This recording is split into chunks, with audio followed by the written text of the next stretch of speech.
Welcome to That Entrepreneur Life, a podcast about entrepreneurship that takes you from idea to launch and beyond. Each week, your hosts Andrew Lees and 𝗁𝗵𝗆 discuss different business topics aimed at adding value to any entrepreneur's journey.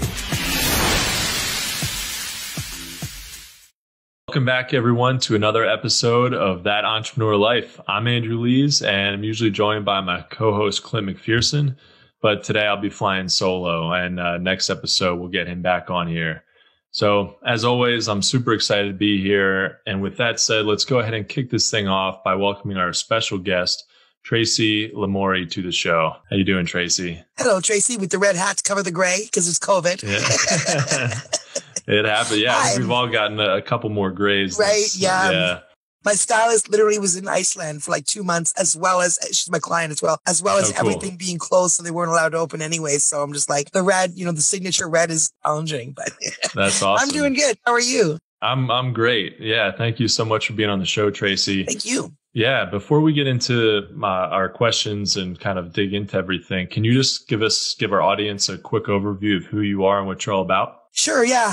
Professionally, my bio says an international award-winning publicist working across sectors and across fields with a really hugely diverse collection of clients, diverse in terms of industry, diverse in terms of personality, in terms of, lifestyle and everything. And I came to that work. I didn't go to school for it. I'm proud that I'm completely self-educated and self-built. And now I'm on stages, around the world talking about how to do it. So I'm kind of, proud of that. But it all started from advocacy when I was in my 20s and I was just entry-level sales and marketing. Myself and my husband, 𝗲𝗵𝗆, we'd had a radio show, and then we heard about a case of, not a case that was not well known at all, of an innocent man on death row in Pennsylvania. We got involved. How innocent can this guy be? Let's see what this is all about. Ended up taking us on a 20-year campaign, literally a 20-year journey, where we started an advocacy campaign that led to international media attention. Ultimately, a law firm got involved, and he was freed and released. But in terms of our personal journey for that, we learned all, without realizing it, along the way, we learned how to navigate media. We learned how to write press releases. We learned how to talk to media, how to find media, all those things that are a mystery to a lot of people. Yeah. And at some point, I literally had 15 years into that, I literally had a light bulb moment one day in terms of, wait a minute, I don't want to make another 20 calls an hour for something I don't care about right now anymore. And I just suddenly realized, wait, those are marketable skills. I've been getting us in CNN, MSNBC, A&E, all, major media, myself and my husband, not just to talk about that case, but just to talk in general then about the justice system and the death penalty and all that stuff. And we had no legal education or no, media education. So it was strictly on strength of the communications that we made that we got all that media. So it took 15 years before I thought, wait a minute, I'm pretty good at that. I could kind of make a business out of that. And so from then on, I started freelancing, and then started my own little business for 5 years. And just recently we incorporated.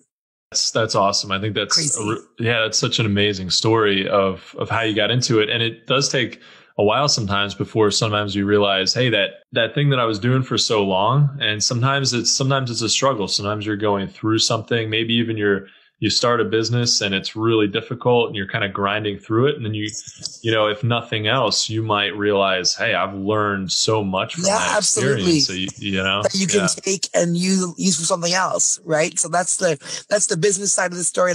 And we all have, obviously most people don't have that crazy death row story. I don't even know how that came to be, but everybody has something that they were passionate about, whether it's a cause, whether it's a hobby, or whatever that you don't think about as your 9 to 5, but literally there could be something there or about that or some skill that you've developed that you could actually turn into without waiting for permission, but actually turn into something that could become a side hustle and then maybe even a job and career, maybe even an international award-winning career. So exactly. Yeah. That's so cool. And it could be, hopefully it's the thing that you're passionate about too, exactly. And it does take a while, I think, for everybody to figure out exactly what makes them most passionate. And you can't wait around trying to figure out what that passion is without a paycheck. So you got to do something in the meantime, right? You got to work your way up to figuring out what that is that you want to do for the rest of, your life. And, I think that's really cool. So, now you run this successful business, helping your clients get lots of media attention. But can you take us back? And you already talked about it a little bit, but can you take us back to when your entrepreneurial journey started? And was that it? Was there something before that, or what gets you fired up about entrepreneurship? So it's funny because it was never I sort of fell into this, and it wasn't I didn't know anything about building a business, and I never. It just wasn't, I laugh to say I would have ended up being in entry-level sales or just as an employee, probably most of my life would have been my regular trajectory. I never thought about this. But when I was doing it, I kind of fell into it. And I'm so grateful I did, because now that I look back, when I look at other people's lives, people think that it's more secure to be in a corporate world or something. When I keep explaining to people, that's great. It's not like it's 1950, but that's because it's great. There's no loyalty anymore. It just takes one day, one moment for them, one guy to call you in the office and say, thanks, that was a great 50 years, great 20 years, but we don't need you anymore after next week, goodbye. And then literally everything falls apart because that's your only income source. With me, I've got, literally dozens of clients across industries. Half of them could leave tomorrow and it wouldn't impact my bottom line at all. It would just free up space for me to get more than are coming. You know what I mean? So it's literally, you have to, and also you're in control, even if you don't have a ton of clients. The jobs that I thought when I was growing up, or when I was in my 20s, entry-level sales and marketing, the jobs that I thought were a good salary, were good jobs with a good salary. Those same jobs 8 years later, I look at now and I'm like, man, that is so sad, because you go to school your whole life, you pay off all that, you whatever, to become a cog in the machine. And even if you get to that $75,000 salary, which is a lot. When I started out, that was like 10 times more than I was making, 5 times more than I was making. So it started a lot, when I was in my 20s. But even if you get to that $70,000 salary that a cop makes or a teacher makes, or when they reach the pinnacle of their career after 20 years, that's it. There's no more. There's no way to get more. That's it. It's capped, or even if it's whatever it is, you're capped. And as much as it sounds like a lot when you're not there, once you get there through all the hard work, and I'm sure when you've been working for 20 years and knocking yourself out as a teacher, again, it doesn't matter. You can do the same thing for another 20 years. There's no more. So being an entrepreneur is freeing in that way. It's not like you're the big boss like you think when you don't own the company, because the other thing is owning it. What do they say? Is a really good quote I heard that said, working for yourself means getting the freedom to choose which 50, I would say 80 or 120, which 100 hours of the week you want to work. Exactly. Yep. You have total freedom. I don't have to work this hour. But I've got to work. But it's going to be a lot of hours no matter what. Yeah. Exactly. Yeah. You can work in the middle of the night or during the day or whatever you want.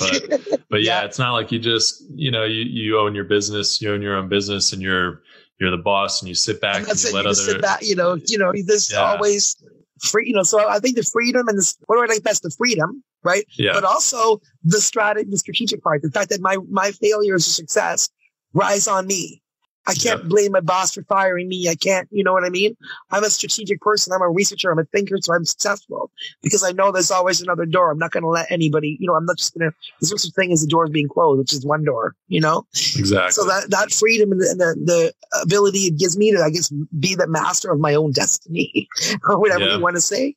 Sure. Based on your brain, Yeah. And there's always, I think the thing that I love the most about entrepreneurship is the potential. There's always, there's, like you said, you get capped with a lot of jobs, and you do have that, you have maybe a little more security, but not really. It's sort of a little bit like an illusion, right? Because, there is not as much loyalty now. It's not nearly as much loyalty. And so in a way, you're almost working, you could kind of argue that in some jobs, you're really just like a long-term freelancer with somebody, right? Like you have one client. And that one client, all your eggs are in that one basket. Yeah. So it can actually be riskier to do that in a way, because what do you do when that one client says, see you? That's the same as having just one employer. You know what I mean? That's the same thing. You know what I mean? You need to, like with me again, like not only could half my clients leave, not that I want them to, I would be sad because they're brilliant, awesome people, but I mean, from a bottom line level, if half my clients left, or even if a whole industry left, it would, You all right, figure it out. Yeah. next, it wouldn't even be figured out. It'd be like, okay, so tomorrow I'm not working on that. Tomorrow I'm working on all my other projects. Exactly. And then there'll be some more come in by the end of the week when I have time to work on it again. It literally, so that's the difference between having, and again, obviously it's a difficult environment now. If every small business in the world can't, fails in COVID, that's my client base. It's going to affect me too, right? But so far it hasn't, because because my client base is so broad. Like obviously first I lost 80% of my business, in March, because it was all public speaking, events, music, travel. We were supposed to go be on some reality TV thing, traveling so all that stuff, like months were wiped off, whole profit, whole things we were planning to do with our company were wiped off, just gone in a minute. Yeah. And so literally like everybody else, I was staring at the screen going, oh God, watching all your leaders there, all our leaders here, everybody just, oh God, what are they saying? What's going to happen? Like everybody was doing for 2 weeks. And then I thought, no, that's ridiculous. If I lost 80% of my business, I still have 20%. And really, I should go and do that 20%. Just focus, get out of that little staring at the TV mindset and get back to my staring at the computer mindset and working. And as soon as I did that, other work came and other stuff came. And I forget now that people are still just sitting around wondering what to do in COVID. Yeah, exactly. I mean, you've got to do that. You got to pivot. You got to figure out what works the best. So was that 20% basically online people who were maybe online businesses or what that I still had? That you still had authors. Yeah. Well, no, I still had authors, so they were public speakers, and their public speaking was gone. But we still had the books to promote, and them as experts to promote, and opportunities to find, whether it's a podcast, TV, radio, newspaper, so all that.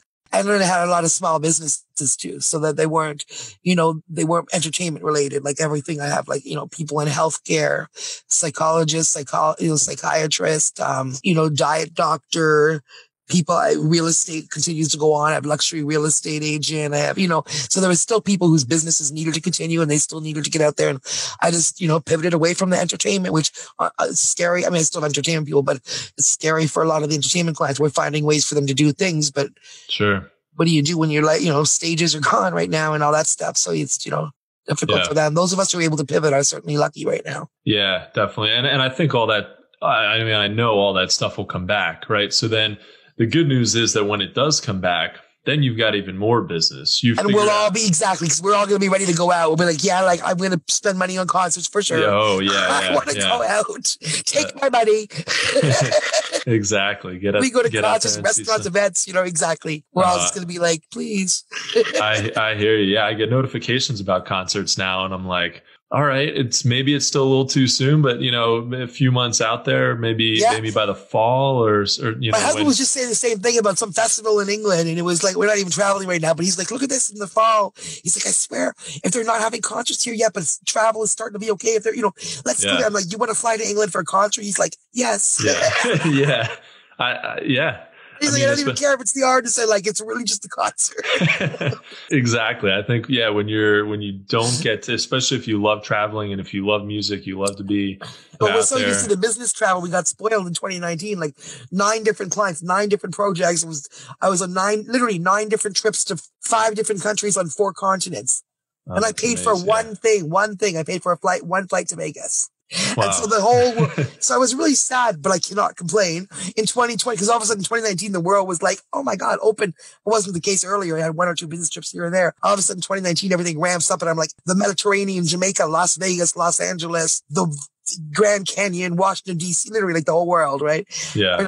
Not literally the world, but I mean, a lot of the hot spots. And then all of a sudden 2020 comes and I'm like, okay, the world just was all open now. Now it's all Hamilton Mountain, 45 minutes from Toronto.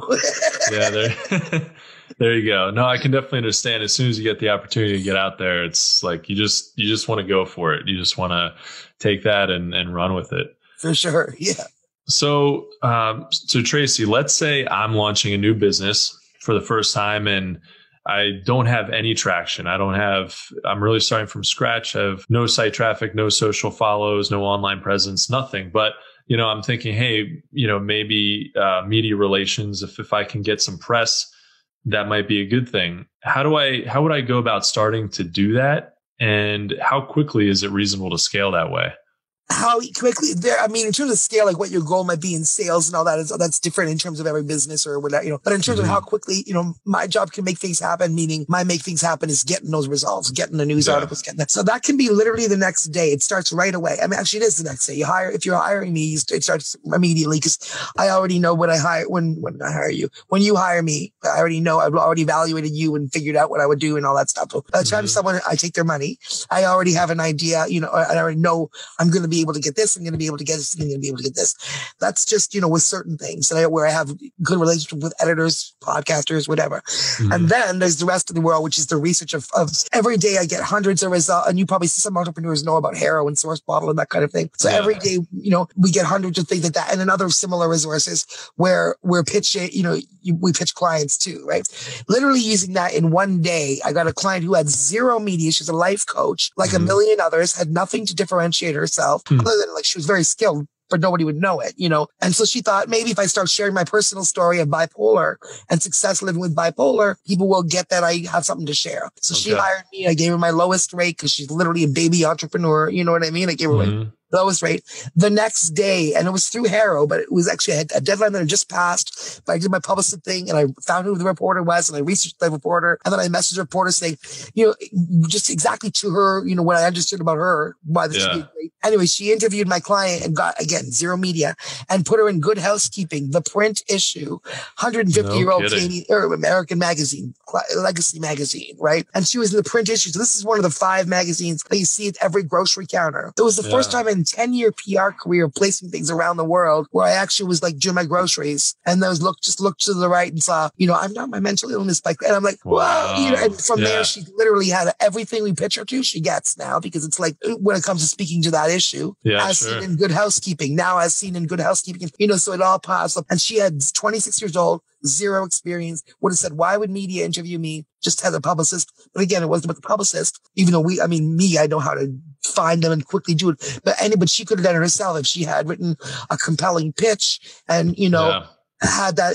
So it's all about the pitch. And so number one, if you don't know 𝗂𝗵𝗆 and 𝗂𝗧𝗏𝗶𝗀, and a lot of entrepreneurs don't, a lot of podcasters do, but a lot of the listeners really don't, right? So if you don't write those down and check them out.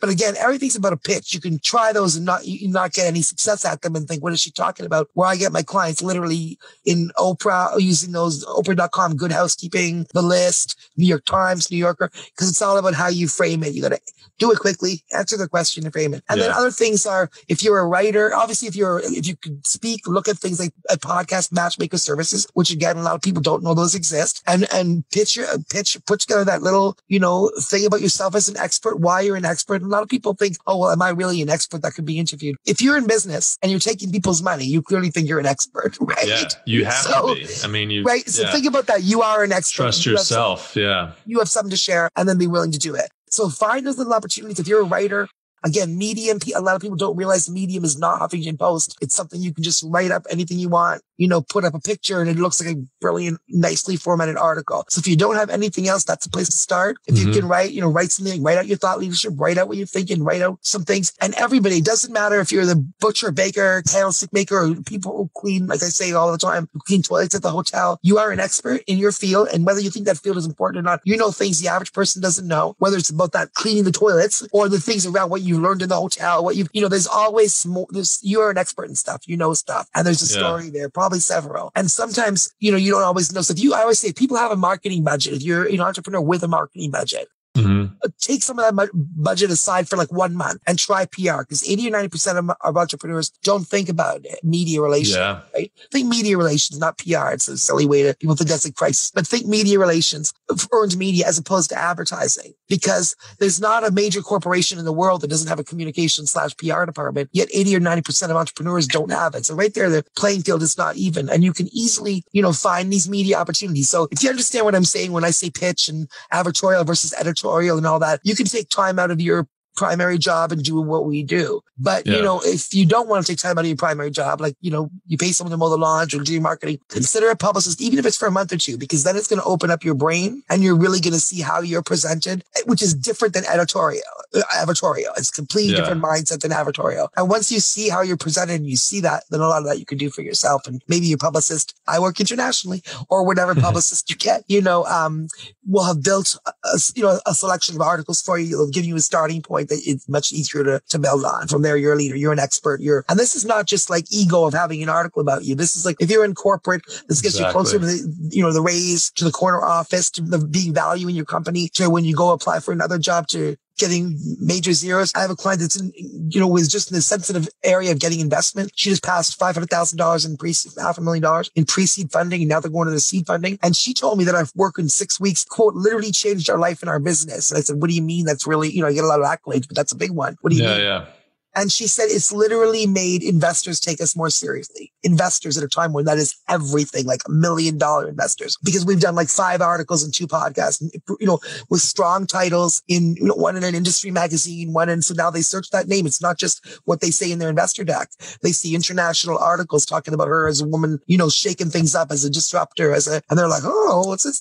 That's just the way it works. So investors, customers, it differentiates you, when to real estate agents or whatever you are, have the exact same look on their page, because how do you differentiate? But then you go in as a customer, and one of them has been quoted around the world and across the nation and this and that. And the other is just like, hi, I'm Bob. I sell houses. Yeah. Just getting the customers, right? So all of this literally, bottom line value and just strengthening your position in so many different ways. Yeah. I mean, it provides social proof right. So you can put that on your website. If you are driving traffic from anywhere else, through ads or other, SEO, you're writing articles on your site, you're getting organic traffic through that. Or if you have video, YouTube videos that are sending traffic to your site, and you see that social proof as seen in or featured in, that's huge. But then the other thing, obviously, is just getting traffic from those from those media outlets, right? So in that case, it works just like advertising, only like you said, with the extra social proof. Exactly. Yeah. Like you can't say as seen on Instagram. It's like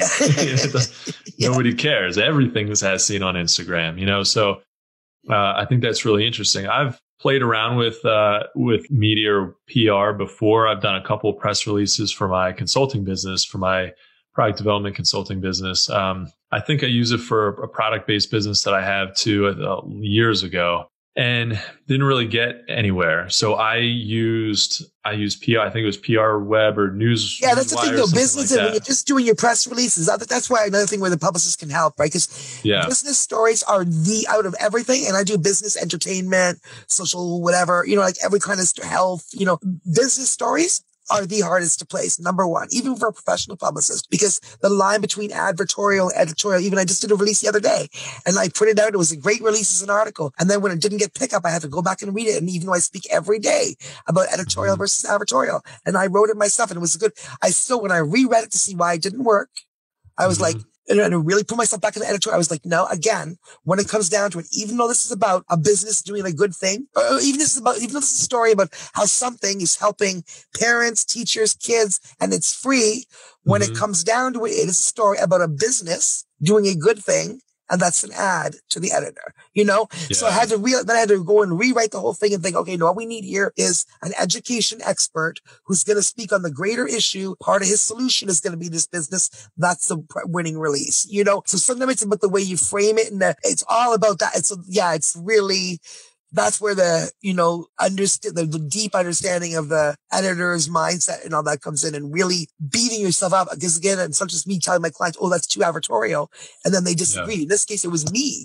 And again, I speak on this all the time, and I know it. And I didn't write an ad. I wrote a really good article, which was information. But at the same time, if I'm looking at it with this look of an editor, with the cross-eyed, all right, what's going on? Yeah, pretending like you didn't write it. I was like, okay, right. That's I'm like, okay, yeah, it's still good. It's good if I was writing a magazine article. But if I'm trying to convince an editor to do an interview, is he going to be motivated to do an interview with the CEO of a company that's offering a thing? No, you got to have, see what I'm saying? Is it the story? But if I frame it differently, will that editor potentially be motivated to do an interview with an education expert, legitimately, who has 20 years in education or whatever, who's talking about the greater issue? Right. And part of what he talks about is this and how this is a solution. Right. They're going to do that interview. So when the job is to motivate you what I'm saying? See the difference there? It's really subtle, but it's why a lot of entrepreneurs, because we think, we as entrepreneurs, we think advertorial. That's how we're trained to think. That's how we know, advertising, why, my product's better. But the publicist thinks about where's the story? How do I find different stories? Topical stories that can get this guy mentioned in a one-liner, profiles that can get get Andrew profile like as an innovative entrepreneur. All these different little bits and pieces, when you combine them all, make that big social proof because you're everywhere. And then when you reach out to, the big guys, but people always think you have to have all these little ones to get to the big one. No, sometimes it's literally pitch Oprah.com, so it's not, I don't always care that you have a whole, lifetime of other things. If you're not right for that story, then they're not going to put you in anyway, no matter what you had before. And if you're perfect for that story, they'll put you in at the top, regardless of if you have 500, you know what I mean? So there's no barrier other than learning to think like the media as opposed to like the entrepreneur. So are the bigger ones, the bigger outlets looking though for, hey, has this person has this business been featured anywhere else? Or is it really mostly come down to, is this story a fit? I don't care if they've been featured. Exactly. Like with the 𝗲𝗶𝗃 case, she had literally not even been in anything. She'd not even been quoted in a blog. We got her not only in Good Housekeeping, but in the print, which I'm like, I'm still like the print issue of Good Housekeeping. That's amazing. That's big, So not always. And they didn't care. I mean, there might be other, there was one case where, but then on the other side, there was one case where, and again, everything's how you present it. I had presented a brand new client, brilliant woman in the medical space who's been, we're doing everything for 20 years to the point where people come literally from around countries, fly to Canada to see her specifically, right? Mm-hmm. And yet she had no media other than a couple of blogs that she'd written and that kind of thing. So I pitched her to something big the other day. I can't even remember what it was. And their response, they really liked her.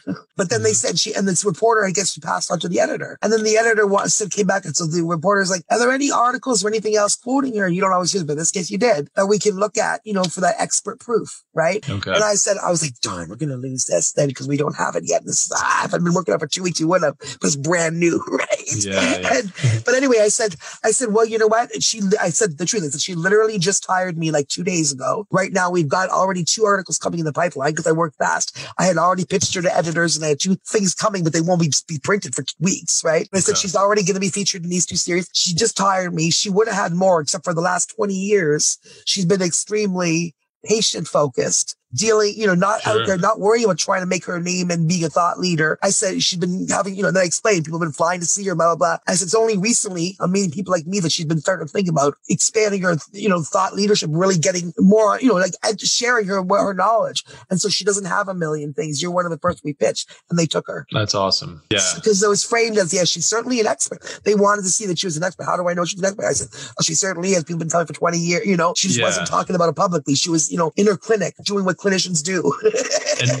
and that's the experience. I mean, that's where you figure out if somebody really knows what they're talking about, right? So just because they weren't good at or didn't know how to reach out to the media, exactly. It doesn't mean that they don't have a ton to share. They're really, it's almost better in a way that they're focused on. Exactly. Especially with medical and health, right? I'm like, she's a clinician. She's a clinician. She's been in the clinic for 20 years, not in front of TV cameras. But now, we're like encouraging her to share her knowledge. So she's just starting and they're like, oh, okay, let's do it.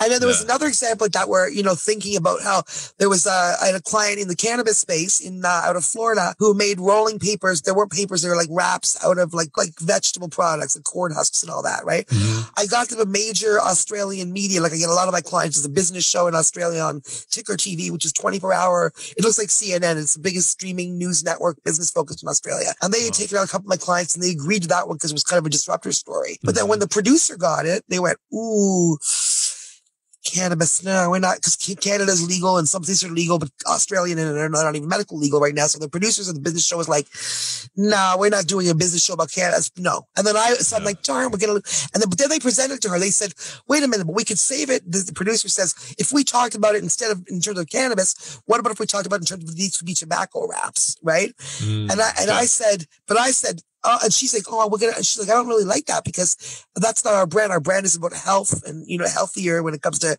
healthier way of smoking, Rasta way of smoking, blah, blah, blah, right? When everything cannabis, it was that clean living. So I'm like, okay, that wouldn't fit the brand. So, but I'm like, shoot, 7 minutes to air. We're going to lose interview of like millions of people. And then I thought, oh no. And then so I messaged and I said, no, we're framing. I told him to reframe it as, basically I completely reframe it. So instead of talking about the cannabis and the product and all that, just talk about her, like an entrepreneur story of this, like, this Caribbean woman or whatever. And she's talking, bringing, Rasta culture. Anyway, I just completely reframed it. I can't remember the exact thing, but the producer said, what did it not bring smoking? Literally, much, the producer maybe? said, oh, we could do that. And I'm like, right, you can. We're going air in 5 minutes, right? So I'm like, let's do it. I was like, yes. And my client didn't even realize how good a save it was. And the producer, and I'm just sitting to myself going, I'm so good. That's awesome. Yeah. And so things like that. It's about reframing because the media doesn't always know, you're an expert in your topic. They're doing a million things. If you frame it and give them good content is what it comes down to, as opposed to looking for an ad, which we all want free ad space for our business, but don't approach media for that. They're going to send you to the ad department. Approach media when you really have the story that you can, and then you're going to get the benefit of the free content, but you have to give them the content, so you're giving them, not asking. Right. And it can't just be, hey, I started this new business. No one cares. Let's talk about it. Yeah, exactly. Yeah. Yeah. And you end up getting, you might do a PR newswire thing or whatever, and you get in like 100 different you get 100 different things on like these news publications you've never even heard of. They're super obscure. Yeah, you know what? Those are good for those PR newswire things. If people say to me, if they hire me, should we also do a PR news? I'm like, you know what? If you want to spend another $200 or something, we can certainly put it on the wire. But it's not like it used to be when you put it on the wire and just went to the newsroom. When you do it now, like you said, that's great for one thing, SEO. The only thing that thing is good for is if you want SEO. That is it. Because then, sure, you look up and it looks like Arkansas newspaper. Which the thing is, it'll say Arkansas newspaper or whatever. They didn't put your story. If you go to the front page, you're not on their news. They didn't put you out. You just see it in their backlinks, whatever that weird is, right? So again, it's good for SEO. Like I'm sure it has its purpose, right? But it's not PR. Like what I want to do is get things out. I either write them myself and find places that where they'll print my story, right? Or I convince reporters to do an interview with my client. Right. So like literally, so I write a killer press release that if they don't have anybody to interview, they can take out the for immediate release and use the whole article. I don't care, like an article, or they can say, oh, this is really interesting. Yeah, I'd like to do an interview. So what I do, my job is to generate, not SEO, you know what I mean? But to generate interviews, news, like where people profile them. And not just stuff they wrote. Sometimes real newsworthy type content that people are going to see, they're going to click on, and it still gets you the SEO if you're in. It'll get you in the article too. Yeah, exactly. Plus the credibility, the social proof. Yeah, exactly. And I mean, it sounds like you really first of all, know what you're doing. You're passionate about it. You're thinking on your feet, which is really cool. And like you said, you're leveling the playing field here for smaller businesses because, like you said, there's large businesses have PR departments, right? Who are handling this. And a small business is maybe they're thinking, I mean, a lot of, when you're starting a business, a lot of small businesses think about, how do I get out there? How do I advertise? Or I'm going to advertise on Facebook and Instagram, or maybe they don't think about media. Google. And partly it's because, like you said, about self-confidence in that. You just don't think, people literally think of the people that get awards, the people they see on TV as like different. When really, no, the people that get awards are the people that were nominated for awards because their friends heard of the awards, so they nominated them and then they won the money. Because I won Women of Inspiration, which is a national award, super impressive national award. But I was only nominated because I've been super impressive for a couple of years and nobody nominated me for that. Somebody I knew in my circle knew about that award, nominated me. Once I'm in the mix and they saw me, my profile, they're all like, oh my God, yeah, give her the award. I was already, putting other clients in, I'm the first thing I did is, oh my God, let me see this. I never heard of this. Who in my client base can fit? So I was nominating all kinds of clients. They have like 20 different categories. 2 of my clients won. So I've nominated like 20 other women, so now they're all in that mix too. But before, and they're all amazing women doing amazing things. But you know what? They weren't in the mix before. It was all like bankers being nominated, because their friends knew about it. So it's about knowing, like the research, finding those opportunities and putting yourself in the mix for them. So things like awards and, reaching out to the newsrooms or having someone do it for you. But honestly, don't do it. until, like, don't just reach out unless you're really sure. Like I said, that like it's not about you opening a new business or your product is awesome, because then all you're going to do there is the newsroom doesn't care. And the next time you send them a real release, they're not going to care. They're probably not even going to open it. They think you're just sending them an ad. So, you know, really hire a publicist, or like really understand the editorial versus advertorial. And I know hiring a publicist can be difficult for a small business. So it can be price stupid if you just call them. But because I speak so much to, and this is advertorial, folks, not editorial. Hey, please do. But because I speak, this is example of advertorial, but honestly, it's also editorial because I speak so much to small businesses, though I realize that, you know, pricing is out of their range at the corporate level usually. So I literally started a couple of different programs specifically for people who hear me, want to try me and test me, that are under $1,000. Literally at 2 different price points, under $1,000, one at like $599, one at that. So if anybody's interested and wants to see, hey, I don't really know, but could you, I don't know, what could the crazy red hair girl do for me? Honestly, I mean, everybody that as long as you're an ethical person, cool. I don't dislike your message, you know. There's not a person that's approached me that I couldn't get media for. There's media, you know, honestly, you don't believe it, but you do. Like, I just got a real estate agent just hired me, and I got her profile already in two online magazines, one owned by Huffington Post, and literally she's been with me for 3 days. We've already got 3 media things, regular people doing regular jobs, you know. So try it out. It's an alternative that had gone up for all kinds of reasons. I guess I am passionate about it now because I just see the difference it makes for entrepreneurs. When people tell you, you literally changed my business, you changed my life, and it was with 2 hours of work that I did. Yeah. I mean, that's 2 hours of work that I did. I pitched that person, blah, blah, blah, reporter answered back, boom, boom. I wrote an article, 2 hours. And now they got $1 million or whatever. I don't know the direct relation, but, you know, investors are taking them seriously. Yeah. They're talking about money that you know what I mean? So in 2 minutes, that 2 hours could have got them $1 million.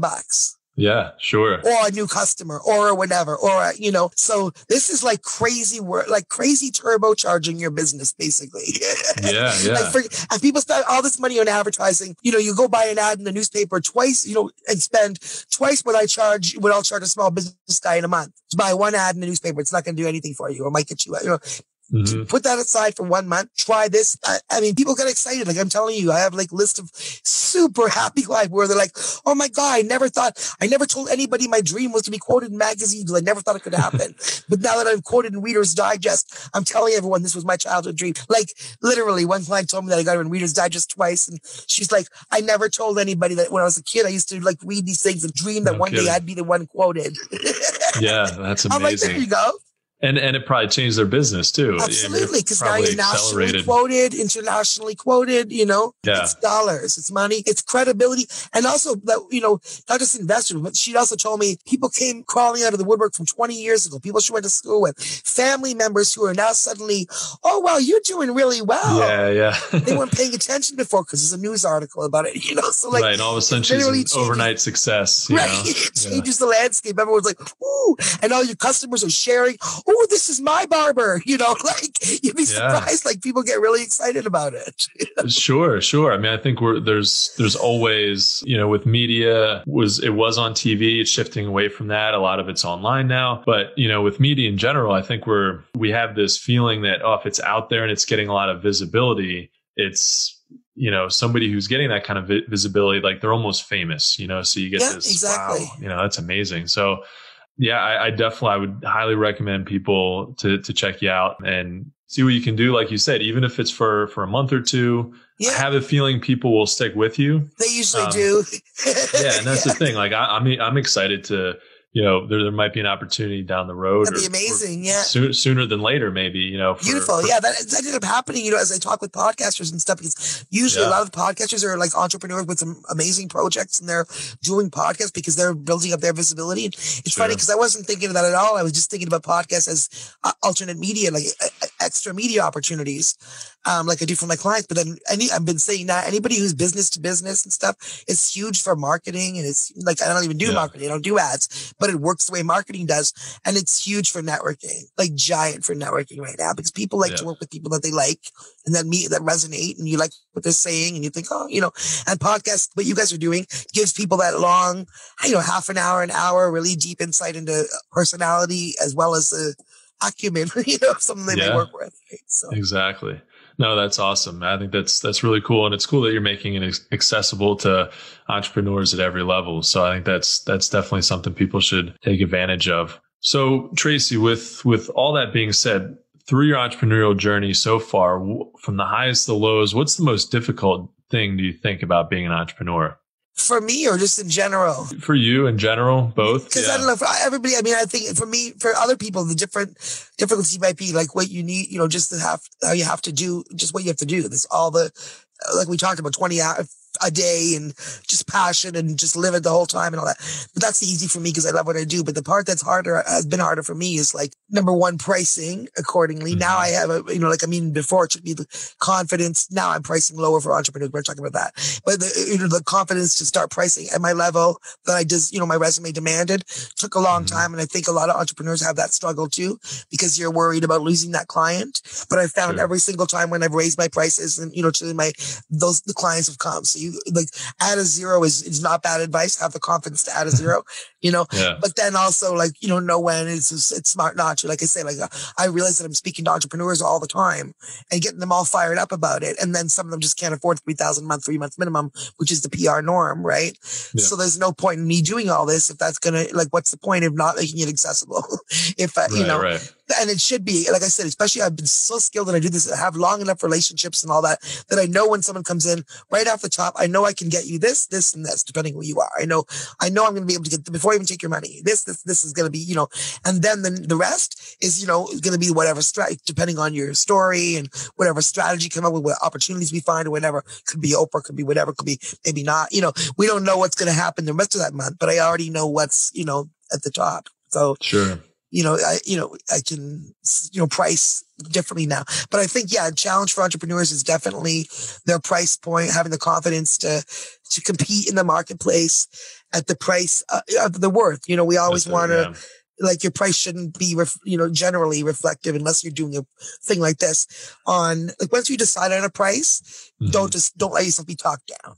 Basically, unless you decide this is a different project or there's a reason that I want to, there's a business reason but don't just be like, oh yeah, that's right, they can't afford it, so I should give them. No, because you could do that forever and people will always tell you they can't afford it.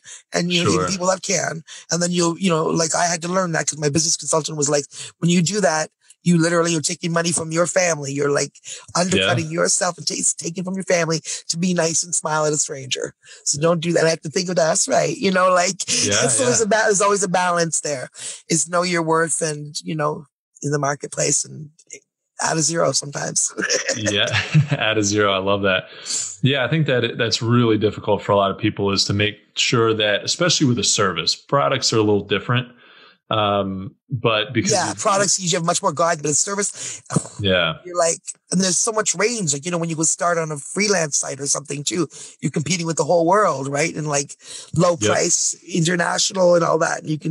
But never do that. If you're on freelance or e-nets or something, there's two tiers. There's the people that are going for the bargain basement price. Yeah. And they don't want to talk to you if you're not doing it for pennies, right?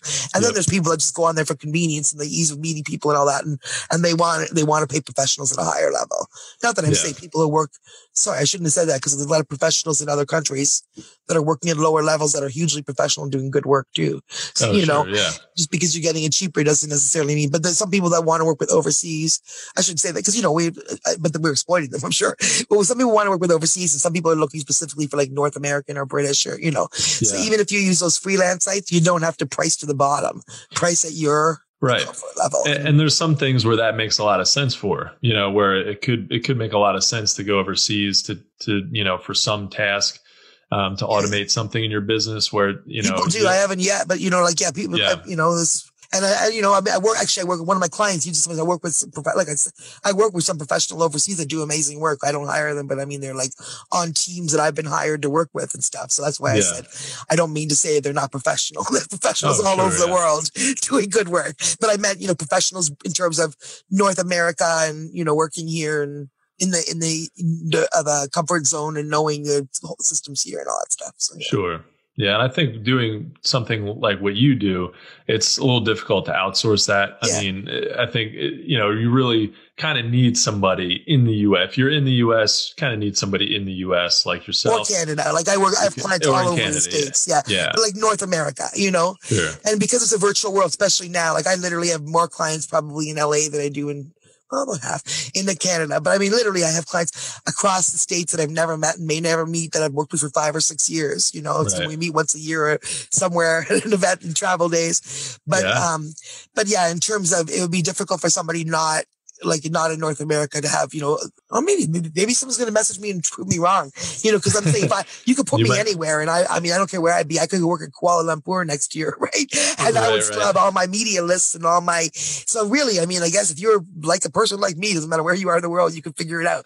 But yeah, in terms of PR, generally, I mean, I'll fly when the world's open and my client needs me at an event somewhere. They hire me because I have an excellent reputation. I do all this stuff, but I'm in Canada. Well, when they need me, I'm over wherever. That's why I travel so much.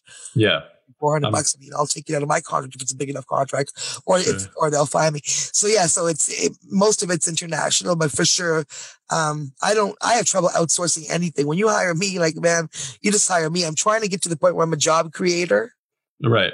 Because I could have 50 more contracts in tomorrow if I wanted them, and thus creating amazing lives for 50 people. Right.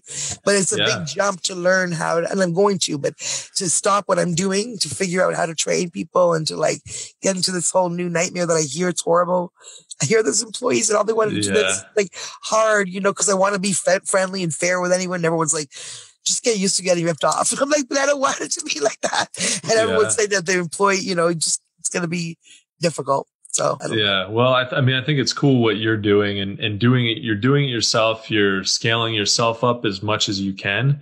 Obviously, you've got to have a life, So I think we've talked to people who their whole focus is to get to where they can take themselves out of it, And it's not that they don't love what they do, but it's that their focus, their goal really is just to scale this thing up to as large as they can get it. And that's cool. But then, but I also really do, like and respect what you do, where if you hire, at least for now, it doesn't mean it can't change, but if you hire Tracy, you get Tracy. Exactly. And that's really cool. So you know exactly what you're getting. And that's the thing. And that's what's hard for me to give up too, because my name is on the company and I'm so attached to the messaging and all the work we've done. You know what I mean? I really do care about it. It's never just been I'm just going to build this and go home at the end of the day. It's really attached to, every single project I care about. So it's really, even, and I have a business partner, Dave, my husband, but he doesn't do most of the writing. He does the back end. I'm the client face and I work with the clients. I do the writing. I do the pitches. I do that. He does the accounting, figures out the Bitcoin. He does the Bitcoin. He does the invoicing. He does all that stuff, which all has to get done. I mean, it's super important. So that's cool that you guys. But when it comes to the work, I'm if you hire Lamourie Media, that literally it's me opening the files, me figuring out the strategy. It's me, Yeah. But I would love to become a job creator too. So I've got to figure out how to still have control. I don't really know how to do that. I'm not really going to need some guidance. Yeah. I'm sure you will. And then what'll be great about that is it'll kind of be the best of both worlds. You'll be, once you figure out how to train people and how to create those jobs and how to kind of multiply yourself in a way. I mean, everybody's going to have their own style, but once you kind of figure that out, then you can help even more people with your brand, There you go, right? We could have that many more, exactly. Yeah. Which is also awesome. But either way, it works. So Tracy, as we wrap up this episode, if you could only leave our listeners with one piece of advice, what would that be? I like to end up, there's a phrase that I don't even know who said it first, but it's that I heard last year and I've been quoting it. So Jimmy Dennis, remember we were talking about the guy that I helped get off death row who's free now and he's a musician. So he always said, never, never give up. That's what got him through 20 years, believe it or not. Never, never give up. It's a t-shirt now. It's in his song, Tears This Year.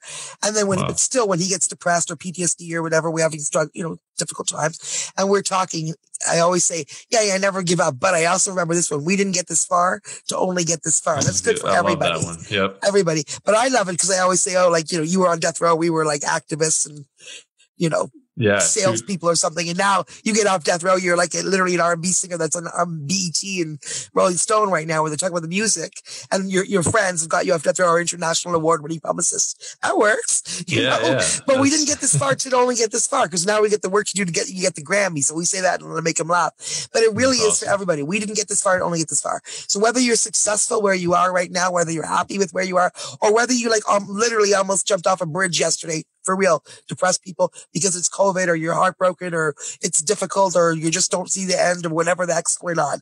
So even if you almost jumped off a bridge yesterday because you were that depressed, but you didn't.